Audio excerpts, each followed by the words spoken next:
¿Ha escuchado usted de los vómitos con sangre o ha visto algún pacientito cuando ha acudido al sistema de emergencias? Pues ese es el tema que vamos a abordar y para eso nos acompaña el doctor especialista en medicina interna, el doctor Jorge Hernández. Bienvenido, doctor. Gracias, Wendy, ¿cómo está? Muy bien, acá encantada de tenerlo acá con este tema. Muchas gracias, yo también, muy contento de visitarnos nuevamente acá en el consultorio. Y bueno, doctor, para ir ahondando un poquito en el tema, hablemos principalmente de las funciones del sistema digestivo. Precisamente, el sistema digestivo pues tiene diferentes funciones dependiendo del órgano en sí el que estemos hablando, ¿verdad? Básicamente la función es absorber, distribuir, ¿verdad?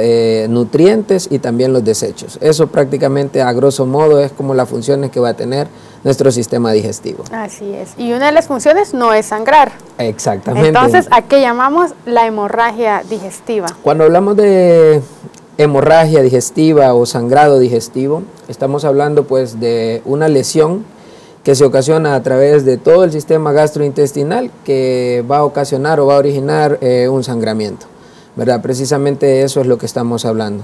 El sistema digestivo empieza en la boca y termina en el ano. Exactamente, todo lo que vemos en la imagen, ¿verdad? Es el sistema digestivo. Básicamente a partir de cualquier nivel, dependiendo desde la boca, puede haber un sangramiento y eso se va a conocer como hemorragia digestiva. ¿Y qué tan frecuente es una hemorragia? Realmente su frecuencia es mayor a la que se cree. En muchas ocasiones tenemos pacientes que están consultándonos en el nivel de emergencia por este tipo de consulta, ¿no? Valga la redundancia. Principalmente se habla de que a nivel mundial 150 pacientes de cada 100,000 están padeciendo un problema de este tipo. Entonces es algo relativamente bastante común. Frecuente, sí, bastante frecuente. Va a depender, ¿verdad?, de la ubicación, así se va a hacer como el abordaje que vaya a tener, ¿verdad?, que vamos a hablar un poquito más adelante. Así es. ¿Hay algunos factores de riesgo o las causas que nos pueden llevar a que tanto usted o yo padezcamos de una hemorragia? Precisamente, se habla de factores de riesgo, dentro de los cuales tenemos el alcoholismo. La vez anterior habíamos hablado en un programa previo sobre la cirrosis hepática. Esta es una de las causas bastante frecuentes, pero la principal causa a la que se le atribuye el sangrado digestivo es la enfermedad acidopéptica, famosa gastritis, ¿verdad?, que la gente padece en algunas ocasiones. Pues también podemos hablar de enfermedad por reflujo gastroesofágico, esofagitis sobre todo, ¿verdad?, que es la inflamación del esófago, el tubo que conecta la boca con el estómago. Y pues también podemos mencionar que el consumo de ciertos medicamentos, ahí ponía yo en la imagen que sin receta, esto es relativo, porque la gran mayoría ocurre cuando nos automedicamos, medicamentos como los AINES, ¿verdad? Ya sea tipo diclofenaco, ketorolaco, etcétera, etcétera, que nosotros a veces utilizamos de forma indiscriminada para el dolor. Y pues algunas otras ocasiones pues no es necesario que sean sin receta, sino que algunas veces sí son medicados, pero algunos pacientes toleran menos que otros o hay otros factores de riesgo. O hay un ¿verdad? abuso de las mismas. Exactamente. Por ejemplo, la aspirina también puede ocasionar este tipo de problemas, ¿verdad? Eso básicamente, mencionar acá importante también que dentro de las causas podemos mencionar que el alcoholismo, ¿verdad? El alcoholismo es una de las causas que puede desencadenar cirrosis hepática siempre. Y esto llevarnos a un problema de este tipo. Secundariamente a una. Exactamente. Ahora, también podemos mencionar que algunas bacterias, como el famoso Helicobacter pylori, en este caso podría darnos sangrado, ¿verdad? Ya que puede originar una gastritis, que básicamente es la lesión que se da en la mucosa, es decir, el revestimiento normal que tiene todo el sistema gastrointestinal, y eso originar incluso en algunas ocasiones cáncer. Y del cáncer también puede ser un motivo de sangrado. De sangrado. Y doctor, como hablábamos al inicio, este es el tema de hemorragia digestiva alta. Así es. Quiere decir que hay baja. Exactamente. La división se hace básicamente para el abordaje. Nos ayuda mucho el diferenciar, ¿verdad?, en una hemorragia superior a una hemorragia inferior, ya que el abordaje pues es completamente diferente. Algunas ocasiones la sintomatología también, que vamos a ver más adelante, puede asemejarse, pero en algunas ocasiones es completamente diferente. Básicamente, si ven en la imagen, ¿verdad?, está el esófago, posteriormente el estómago, y luego viene el intestino delgado que está distribuido en 3 regiones, duodeno, yeyuno e ilion. el duodeno se subdivide en otras regiones y más o menos en la segunda porción hay un ángulo ahí, que ese es el que lo diferencia, y hace la división de ese ángulo hacia arriba, que es el ángulo de Treitz. Hablamos de hemorragia digestiva superior a alta, sangrado digestivo, es lo mismo prácticamente, y de ahí para abajo pues es una hemorragia inferior.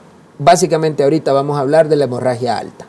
Desde la parte del duodeno hacia arriba. De la segunda porción del duodeno hacia arriba. Básicamente desde la boca, el esófago, el estómago y las dos porciones primeras del duodeno. Y dentro de los factores de riesgo, ¿cuáles serían los principales y que nosotros tenemos que estar pendientes de evitarlos o en su medida disminuirlos?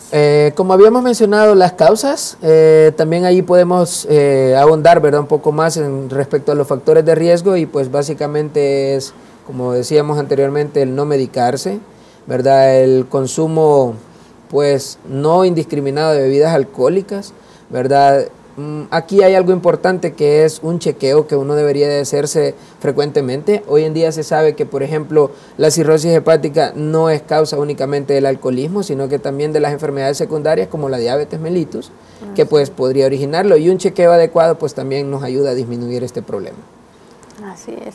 Y dentro del género, ¿hay mayor porcentaje entre mujeres o entre hombres o es parejo? Relativamente se asemeja, pero mucho depende también de ciertas regiones. Hay algunos países, por ejemplo, en los cuales el alcoholismo es casi exclusivo del hombre. Entonces, en este caso, pues algunas ocasiones se presenta más, pero en algunos lugares pues se asemeja. Realmente ahí no hay mayor diferencia en eso. Esto es otra de las causas que habíamos tocado, ¿verdad?, que sería el desgarro de Mallory-Weiss, que en algunas ocasiones se puede producir por esfuerzo excesivo. La literatura menciona, ¿verdad?, que puede ser desde procesos de tos bastante fuerte o algunas ocasiones, y más atribuido al vómito. Los vómitos, famosos vómitos en arcada, es decir, el movimiento excesivo, ¿verdad?, o fuerte que uno hace puede desgarrar la mucosa en la unión del esófago y el estómago, y eso ocasionar un sangrado. Y eso también para personas que se inducen el vómito. Exactamente, ¿verdad? En estos pacientes es de tener mucho en cuenta que entrando a un problema puede ahondar otro o agravarlo. Entonces es de tener en cuenta. Como usted mencionaba también el Helicobacter pylori. El Helicobacter pylori y el cáncer, ¿verdad?, que pueden ser también causas.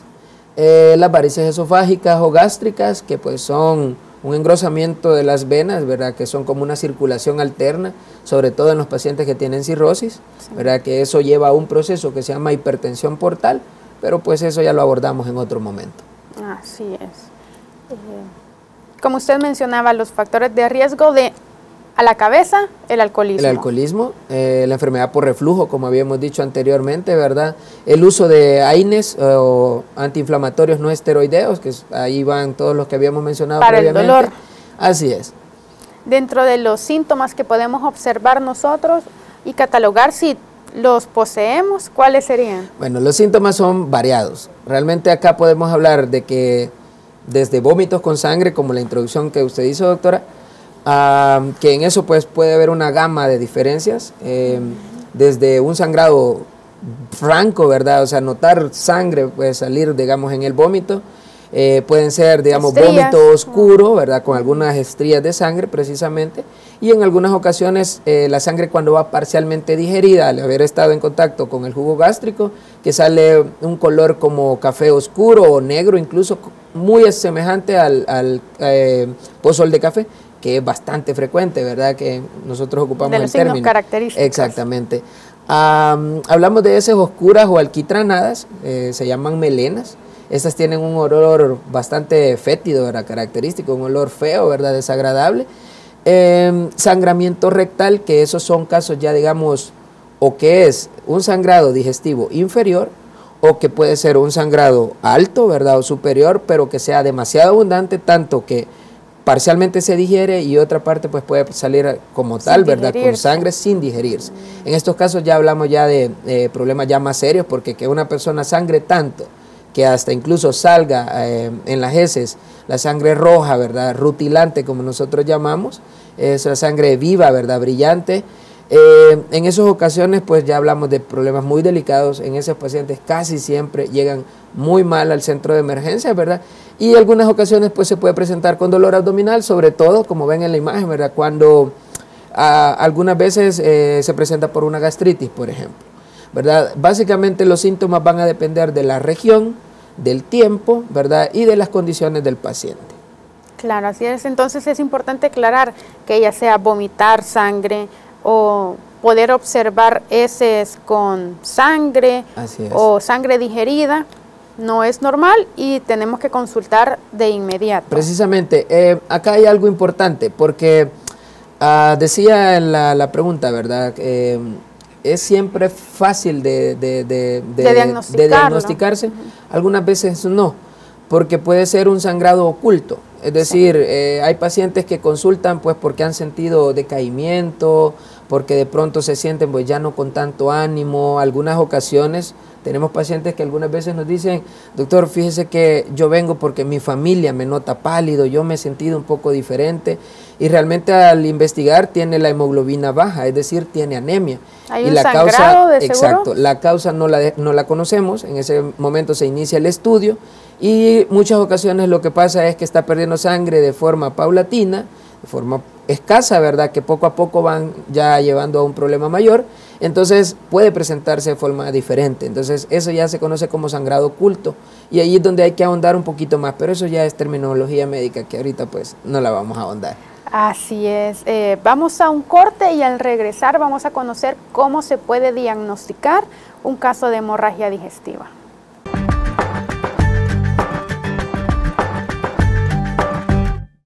Continuamos platicando acerca del tema de hemorragia digestiva alta y para eso nos acompaña el doctor Jorge.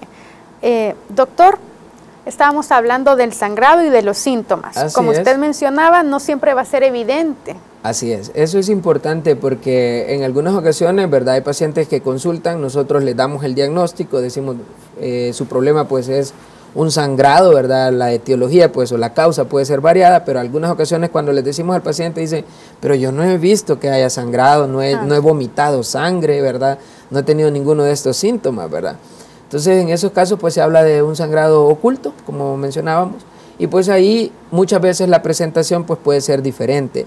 Podemos tener otra sintomatología, que en el caso pues podemos hablar de alteraciones de la conciencia, pacientes que de repente solo se pusieron pálidos y de repente pues pierden el estado de conciencia, exacto, desmayos como decía, pueden tener dificultad para respirar. Algunas ocasiones puede ser porque la causa de que baje la hemoglobina hace que también bajen los niveles de oxígeno en sangre y eso puede marear, puede ocasionar como visión borrosa, ¿verdad? Dificultad para respirar, como sed de aire, ¿verdad? Como lo conocemos. Puede haber dolor en el pecho también secundario a esto, ¿verdad? El dolor abdominal que habíamos mencionado y sobre todo taquicardia o el pulso acelerado, ¿verdad? Que eso puede precipitar el hecho de que el paciente se ponga mal y pues lo lleve a consultar en muchas ocasiones. Claro, y es de tener conciencia de estos síntomas porque no siempre vamos a identificar que vomita, así es, sino estos síntomas que nos van a decir que algo está pasando, que algo está mal y que debemos consultar para investigarlo. El diagnóstico entonces, para que sea certero, ¿cómo se llega? El diagnóstico pues depende mucho del abordaje que hayamos hecho del paciente, ¿verdad? De su historia, ¿verdad? Clínica, pues va a ser muy diferente un paciente que nos diga, como decíamos, que simplemente se ha ido notando pues pálido poco a poco, a un paciente que me diga, doctor, acabo de vomitar sangre franca, ¿verdad? O pues como habíamos mencionado el término típico de pozol de café, vomité algo oscuro como que fuera pozol de café. Entonces su abordaje pues va a ser básicamente diferente, orientado siempre a la historia clínica que obtenemos, los signos, los síntomas que hayan presentado este tipo de pacientes, ¿no? Posteriormente pues los exámenes que podemos mandar siempre orientados, pero lo que no puede faltarnos en este caso es un hemograma para definir el nivel que tiene de hemoglobina, ¿verdad? Y así pues ir con ya otros estudios o exámenes pertinentes. Se habla de un lavado gástrico cuando la historia es de eso, pues, pero de sangrado, ¿verdad? De que ha vomitado sangre, pues no es muy evidente y todo, podemos corroborarlo. Se coloca una sonda por la nariz que va hacia el estómago y ahí se introduce agua, ¿verdad? Agua estéril, ¿verdad? Obviamente, se saca y en algunas ocasiones al retirarla, ¿verdad? El agua ya viene mezclada, estrías, sí. exacto, con sangre o pues con pozol de café también.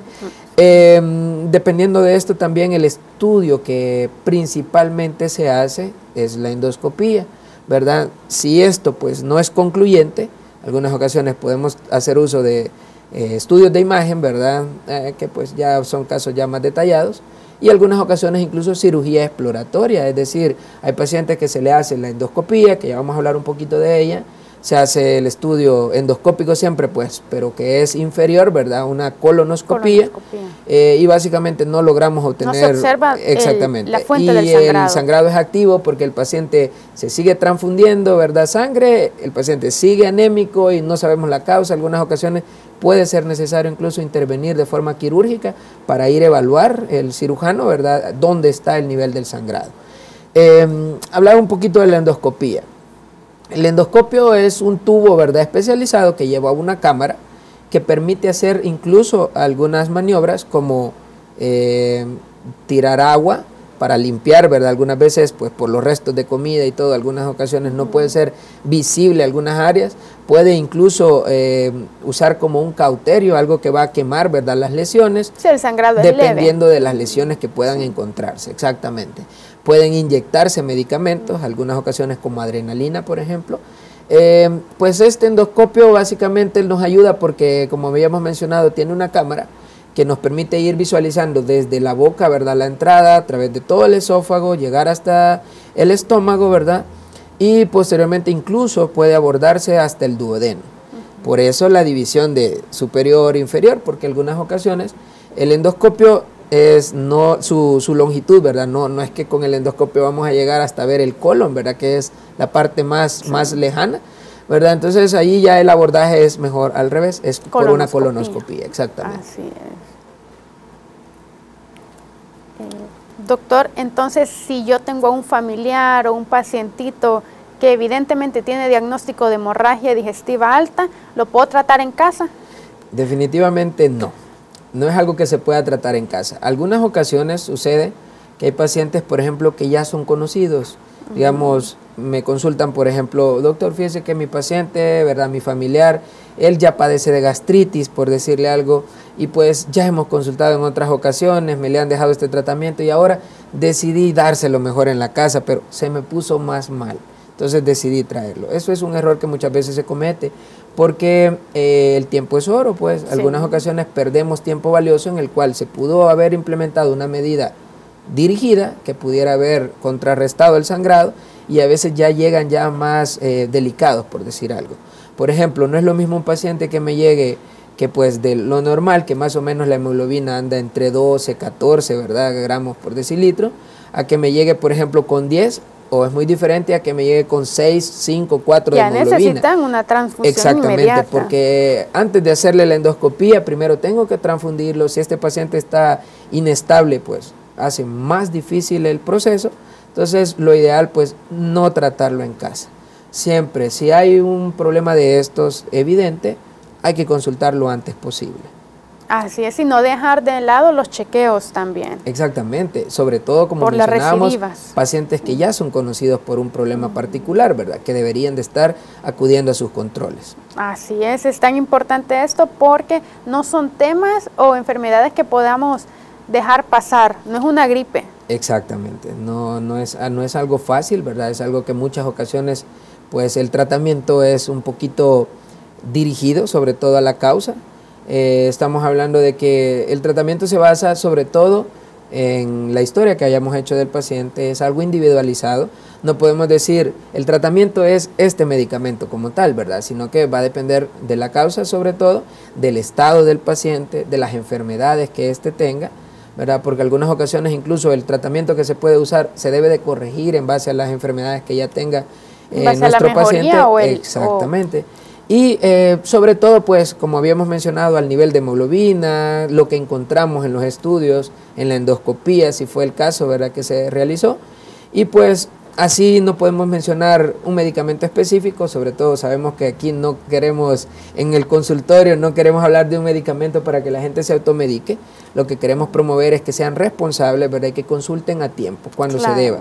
Orientarlos a cómo, pues, cuándo determinar que hay algo que está pasando que puede ser delicado, para que conozcan un poquito más y sobre todo saber cuándo vamos a consultar. Claro, y como menciona, una entrevista con un médico especialista nunca va a reemplazar una consulta. No es lo mismo que usted esté del otro lado del televisor y el médico acá, siempre tiene que verlo, analizarlo. Así es. Y hacerle una historia completa, ¿verdad? El famoso caso de... ¿Y qué ha tomado? Es que esto me recetó mi familiar porque a él le pasó lo mismo. Puede ser que su familiar sea cirrótico, por ejemplo, que su sangramiento sea por varices esofágicas, como habíamos mencionado antes, y en el caso de este nuevo paciente, pues sea, por ejemplo, por una gastritis. Y en ese caso, pues el tratamiento es completamente diferente. Desde fármacos locales, ¿verdad? Como habíamos mencionado, poner adrenalina, ¿verdad? Durante la endoscopía, fármacos como los inhibidores de bomba de protones, que pues son bastante conocidos, usados para el sangramiento, cuando la causa lo amerita, ¿verdad?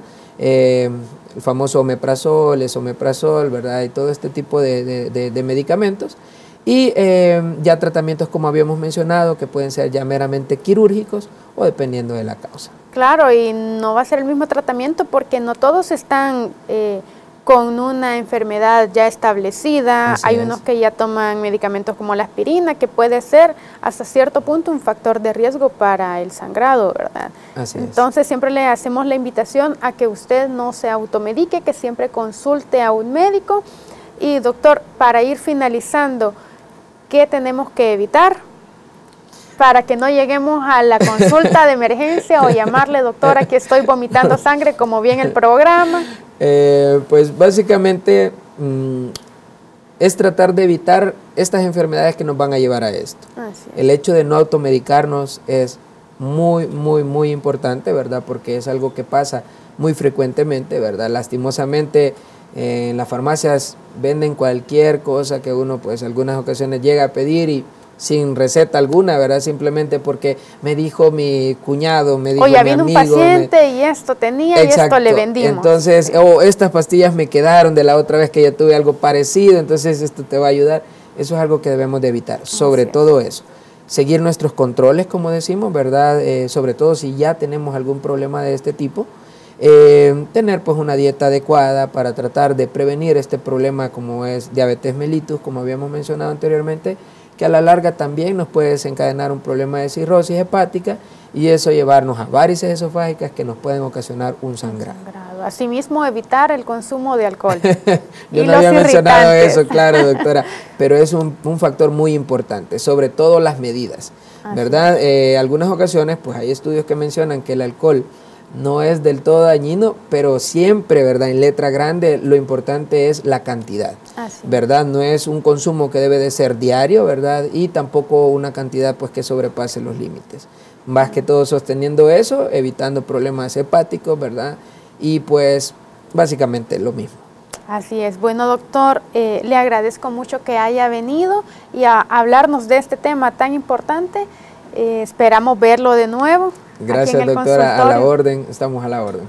Así es, y si usted quiere hacer una cita con el doctor Jorge Hernández, le invito a que pueda llamar al 2261-3001 y también contamos con servicio de WhatsApp si desea conocer los horarios del médico, al 7501-9489.